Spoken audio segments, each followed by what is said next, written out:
Hello everyone, good morning. अभी morning ही कर सकते हैं क्योंकि अभी तो 11 बजे हैं और मैं नहा ली हूँ और सारा काम मेरा हो गया, झाड़ू पोछा बर्तन ब्रेकफास्ट सारा काम हो गया है। और मैंने अब यहाँ पे आई हूँ अभी लंच की तैयारी करने के लिए। तो मुझे जैसे जैसे टाइम मिलता है वैसे वैसे मैं लंच का या तो फिर ब्रेकफास्ट का या तो फिर डिनर का तैयारी करते जाती हूँ, क्योंकि बाबू जग जाता है तो फिर थोड़ा सा टाइम इधर उधर हो जाता है। तो और अगर ज़्यादा देर हो जाता है तो फिर बनाने का मन नहीं करता है लंच वगैरह। तो वही, और आज लंच में बनाने जा रही हूँ मैं सांबर और डोसा, डोसा सांबर। तो अभी मैं सांबर बना लूँगी क्योंकि अभी बाबू सो रहा है, उसको भी मैं नहला दी थी, मालिश कर दी थी, तो वो आराम से 2 घंटा सोता है। नहलाने के बाद मालिश के बाद अच्छी नींद आती है उससे, तो वो 2 घंटा भी सोएगा। तो जब तक वो सो रहा है तब तक मैं डोसा बना ले रही हूँ, सॉरी डोसा नहीं सांबर बना ले रही हूँ। और जब सारे लोग खाएंगे तो 2 ढाई बना लूँगी उसी टाइम में। और यहाँ देखिए मेरा जो लंच का जो ब्रेकफास्ट का था सारे बर्तन मैं धुल ली हूँ। कुछ बर्तन रात में भी हो गए थे जो कि मैं धुली थी, लेकिन बच गए थे तो फिर मुझे मन नहीं हुआ धोने का और फिर मैं छोड़ दी थी। तो वो 1-2 प्लेट्स थे तो वैसे ही है, तो वो सारे धुल लिए हैं। तो अभी मेरे सारे बर्तन हो गए हैं लंच ब्रेकफास्ट के, धुल गए हैं। और अभी मैं दिखा रही हूँ, ये यहाँ पे एक पॉट मेरे पास यहाँ है और एक पॉट यहाँ है ऊपर में ये। तो ये वाले पॉट मैं कल जो है वो कलर की थी, सारे गमले मैं कलर की थी। तो ये वाले पॉट भी मैं कलर कर दी थी। इसमें एक्चुअली मैं मनी प्लांट रखती हूँ पानी में भर करके, और ये यहीं पे रहता है यहाँ पर। तो इसमें अभी थोड़ा सा और डिजाइन बनाऊंगी मैं सांभर बनाने के बाद। और सारे पॉट मैं कलर करती हूँ जो बालकनी में थे वो। और मेरे पास ये जो पेंट है वो पड़ा यहाँ हुआ पर था। मैं ली हूँ एक छोटी कटोरी अरहर की दाल, जिसे तुअर दाल भी कहते हैं। और ये 2-3 घंटे में भिगो कर रखी हुई हूँ। और उसके बाद इसे मैं अब पका लूंगी। तो इसे धो करके साफ करके और इसमें नमक और हल्दी डाल करके बॉईल कर लेना है। 3 सीटी में ही ये पक जाएगा। तो यहाँ नमक मैं डाल दी हूँ और इसी में मैं 2 आलू भी छील करके इसी के साथ में बॉईल कर लूँगी, ताकि हमें जो डोसा के साथ आलू मसाले वाली डोसा बनानी है, तो उसके लिए जो आलू की स्टफिंग है वो मुझे आलू अलग से बॉईल नहीं करना पड़े और मेरा काम भी हो जाए। तो देखिए दाल उबल चुका है और आलू भी मेरा अच्छे से बॉईल हो गया है, हल्का पीला भी हो गया है हल्दी की वजह से, लेकिन कोई नहीं। तो यहाँ पर मैं कढ़ाई में तड़का लगाने के लिए ली हूँ राई और काली वाली। उसके बाद ली हूँ एक लाल मिर्च और करी पत्ता। और यहाँ पे प्याज में हल्का फ्राई कर ली हूँ और बीन्स में डाल दे रही हूँ। मेरे पास अब भी ज़्यादा सब्जियां हैं नहीं, 1-2 सब्जी ही है, तो मैं उसी से काम चला रही हूँ। अगर आप चाहें तो इसमें लौकी भी जाता है। मेरे पास बस इतना ही सब्जी बची हुई थी, तो वो यही सब सब्जी जो बची हुई थी मैंने सब डाल दिया। बैंगन है, टमाटर है, प्याज है और बीन्स है। तो ये हल्का सा फ्राई हो गया है, तो यहीं पर मैंने नमक डाला इसमें। और नमक डालने के बाद फिर धनिया पाउडर डाली हूँ थोड़ा सा, और 2 चम्मच मैं इसमें सांभर मसाला डाली हूँ। और ये MDH का सांभर मसाला है। और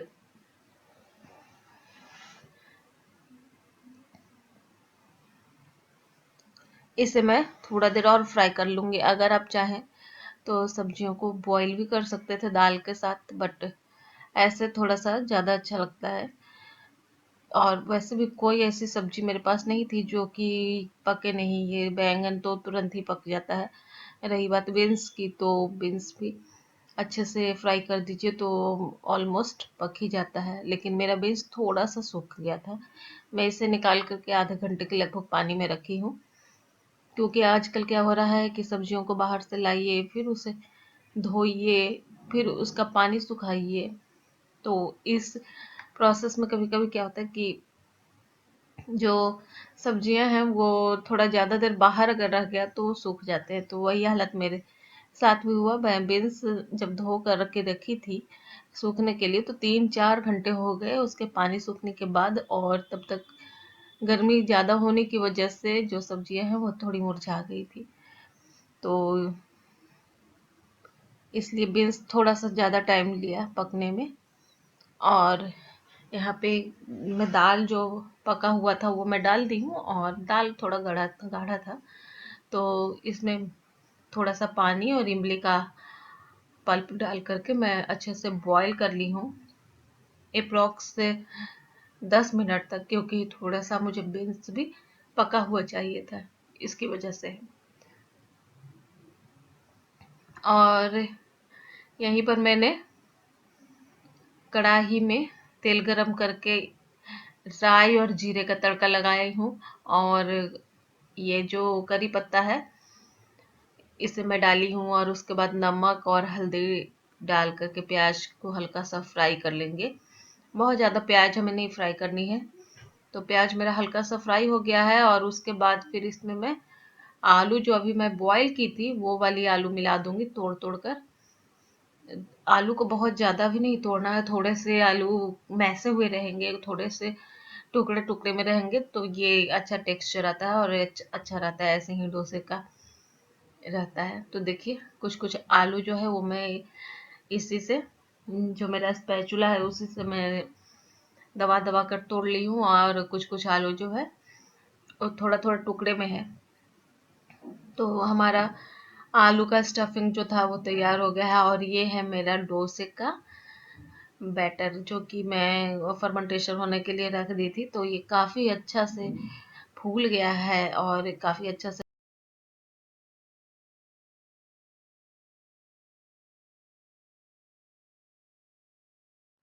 और ये जो डोसे का बैटर है ये थोड़ा सा गाढ़ा है, तो इसे मैं पानी देकर के थोड़ा सा पतला कर लूँगी ताकि परफेक्ट हमें डोसा बनाने के लिए जो चाहिए वैसा मिल जाए। तो और कितने बढ़िया से देखिए इसमें एयर बबल्स आ गए हैं। इसके इडली भी बहुत सॉफ्ट सॉफ्ट बनने वाले हैं। तो देखिए हमारा डोसा के लिए जैसा बैटर चाहिए था वैसा मुझे मिल गया, इसी तरह का चाहिए था, इससे ज़्यादा पतला भी नहीं, इससे ज़्यादा गाढ़ा भी नहीं।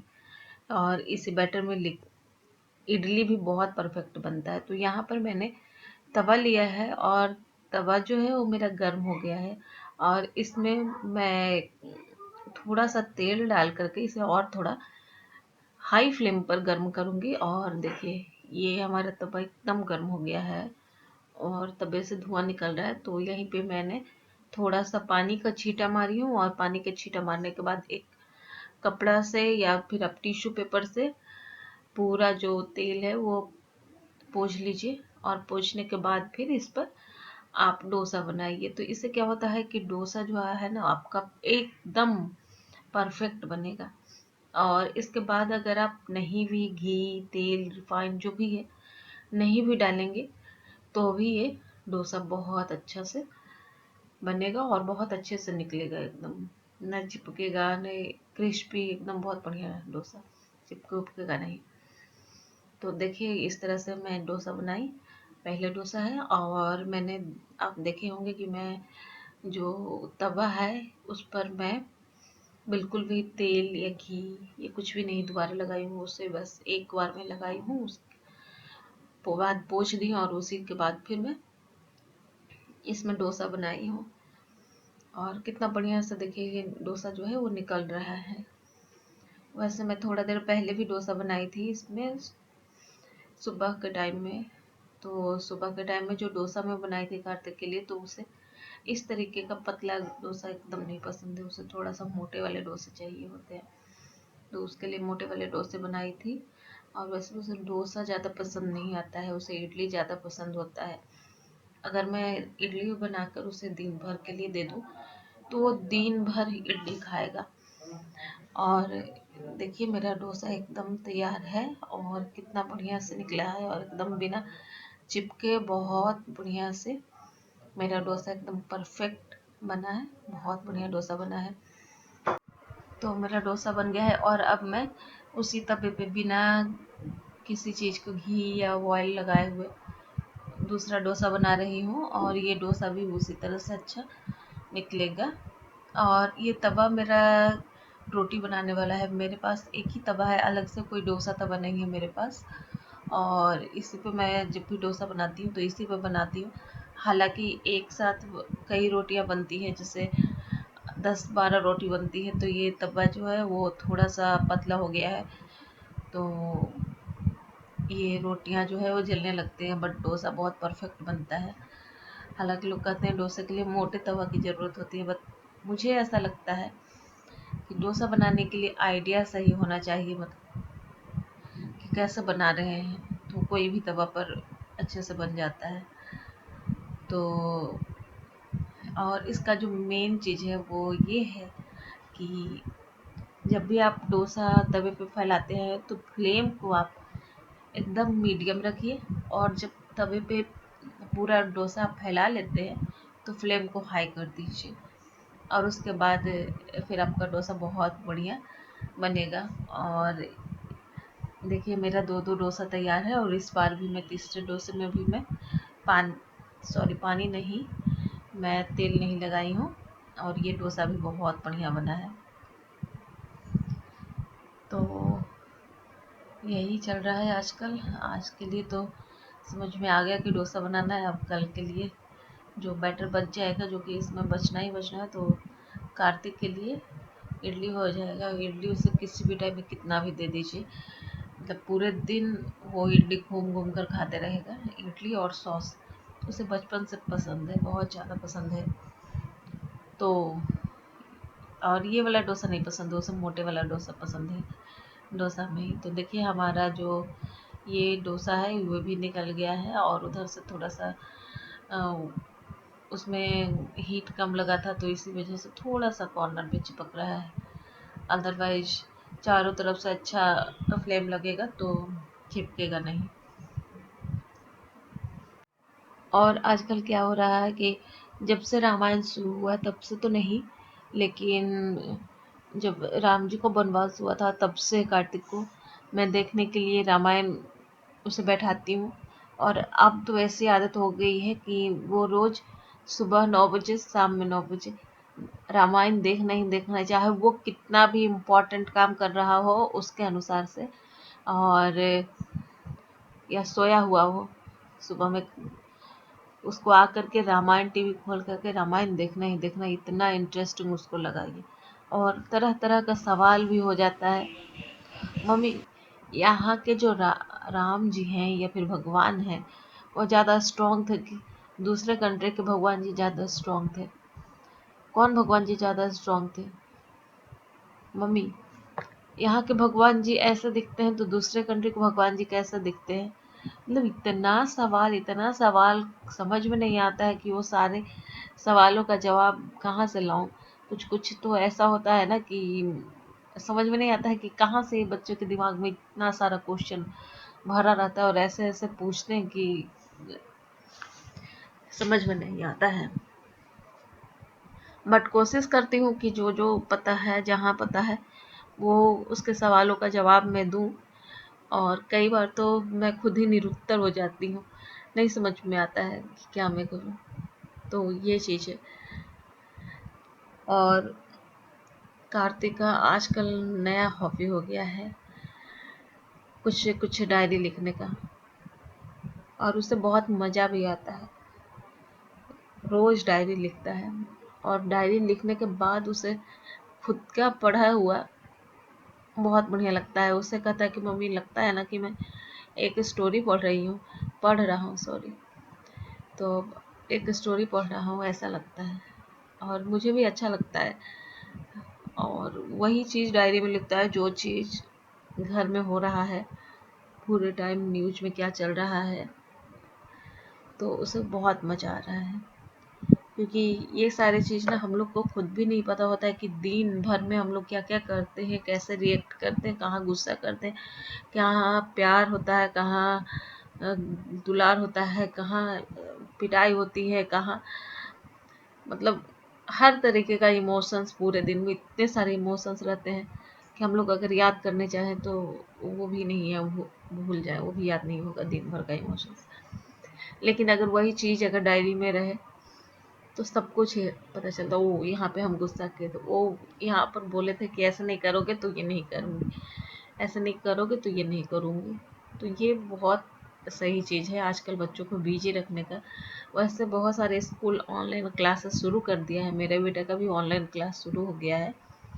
लेकिन इसके अलावा वो डायरी लिखने के लिए, ड्राइंग करने के लिए और रामायण देखने के लिए वो टाइम निकाल ही निकाल लेता है। और यहाँ पे बाबू खाना खा लिया है और खाना खाने के बाद इसको पानी पिलाने का कार्यक्रम चल रहा है। और जब तक इसके हाथ में कुछ दिया नहीं ना जाता, खिलौना या बर्तन कुछ भी हो, तब तक ये खाता ही नहीं है। जब भी इसके मुंह के पास चम्मच ले लिया जाता है तो ये क्या करता है कि दोनों हाथ से पकड़ लेता है। तो बस यहीं पे बाबू खाना खा लिया है और पानी भी पी लिया है और इसका मुंह भी इसके पापा पूछ लिए हैं।